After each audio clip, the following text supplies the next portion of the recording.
In this video, we're going to take a look at how we can get our texture maps exported from Substance Painter so we can import them into another program such as Unreal Engine. So let's go ahead and get started. Okay, to export our maps, we're just going to come right up here to File and say Export Textures right there. And we'll open up this directory structure, which you see here. So we've got this is going to be the texture sets that we're working on. This project only had one texture set, so this should be fairly easy for us to do this. I'm going to tell it where to put the export files, and once you get to the area that you want to export this out, I think this is kind of important because if you keep this consistent, you can set up yourself a pipeline to where if you do changes inside of Substance Painter, you can go ahead and export those changes out and you can see them update pretty easily in an engine like Unreal Engine. So it's pretty smart for you to go ahead and make a folder, and I usually do something I'm in Substance Painter, so I'll just make a new folder and I'll just call this export like this. And then I'll go ahead and say select folder, and this becomes the new area that I'm going to be using for exporting out these maps. So the next thing we should talk about is this output template. And you can see it's set to Unreal Engine 4 packed, and that will definitely work. If you want to make your own, you can make your own. Let me go ahead and show you what this kind of looks like. So if we put this on the output template, and we go here, and we go and see that there is an Unreal 4 packed like this. Here's what's set up for us currently. It's going to take whatever the mesh name is and then take the texture set name and then add at the end of it, you can see base color, and then this one is called occlusion, roughness, metallic. This one is normal, and then maybe emissive on here. So you can actually build your own. You could change the naming conventions if you want. You could change this from base color to albedo, whatever you want to call this, and you could add this underscore and put something like what you see here. I think the important channels for this, I'd want to get the occlusion map out, probably, definitely roughness and metallic. Want to get the normal map out, and then you can see from this is basically this little box here is indicating that this was drug into this channel here. And so this is an RGB like this. This would be a separate red, green, and blue channel. So if you want to pack multiple maps into a thing, this is what you would use here for the red, green, and blue. And if you wanted to do red, green, and blue plus an alpha packed into it, this would be this one. If you want to use separate maps for red, green, blue, plus alpha, you would use this one. Something to note about packing an alpha channel into a map, from what I understand, the memory requirements for packing the alpha into the RGB map like that can almost be just as expensive as having a whole new RGB map. So if you have to do that, you might as well just go ahead and make a whole brand new map, and then you have the ability to pack certain maps into different channels. So like on this one, you can see we've got red, green, and blue different channels that we can use. So this is where occlusion was taken, and occlusion was put right here into the red slot here. And then we've got roughness and metallic on here.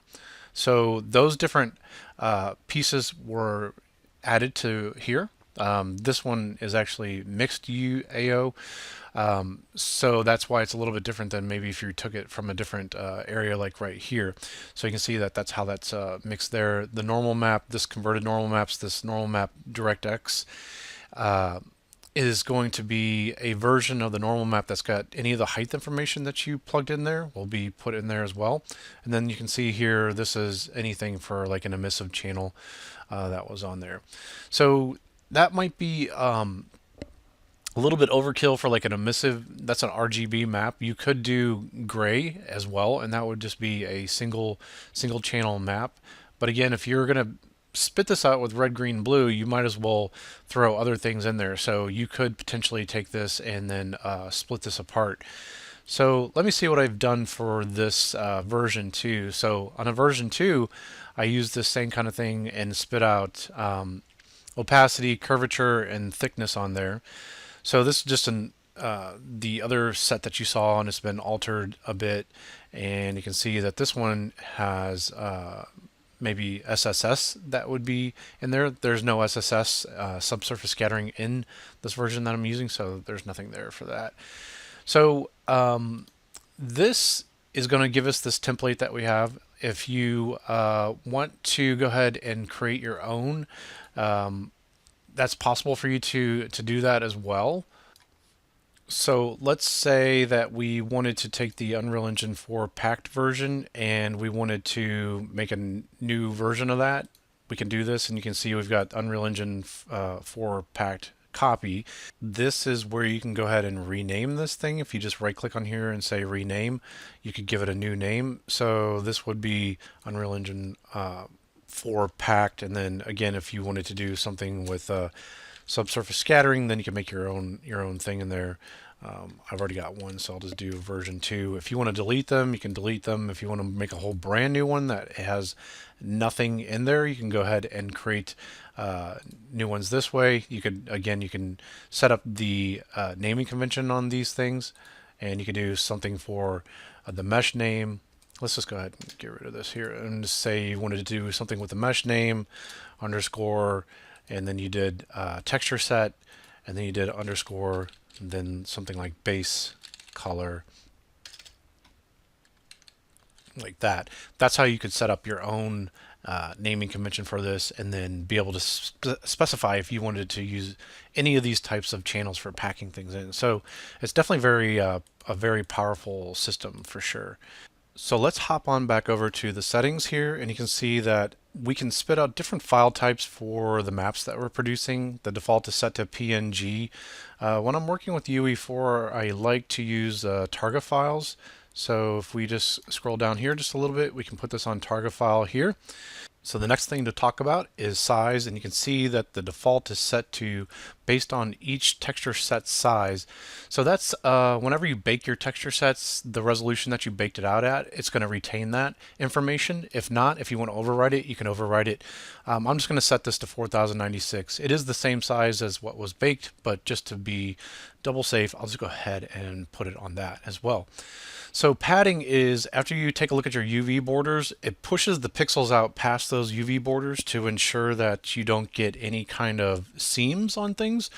And right now the default is set to dilation infinite, so it just keeps pushing those out until it goes to the edge of the map. If you hover your cursor over here, it'll give you a little bit of an explanation for what this thing is doing. I'm just going to do dilation plus background, default background color, like this, and then this is how many pixels out that it'll still push out past the UV border. So I think this should be plenty of room for this to be able to push those out. And then after we're done with everything, we can go ahead and say save settings. So if you want to save these settings, we can do that, and we'll just go File, Export Textures, and everything should be in the same place as what we put it before. And I believe next time that you go to bake your maps, you wouldn't have to set everything. Everything will be set, and especially if you're using these same options over and over again.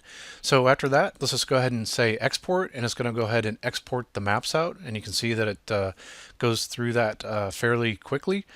And if we click the output, open output directory, it should open directly to the place where it spit out the maps. So we could even double click those and look at them, depending on what you've got set up for how things open within your programs. You could take a look through these and just cycle through them. Now, this map is going to look the most odd to you because it's different maps being packed in red, green, and blue channels. So even though that it looks very odd, it's actually correct. Now if you went and looked at just the red, green, and blue channels, you could see exactly what those black and white maps look like as they've been packed together. So it produces a very odd looking map, but when we get into UE4, we'll be splitting those out into the different channels and using those separate. Okay, so this will conclude everything that you need to do to get all your maps exported out from Substance Painter. In later videos, we're going to be taking a look at how we can take those maps, and then we'll start to build materials and textures and then put those onto our model to get our final look in the game engine.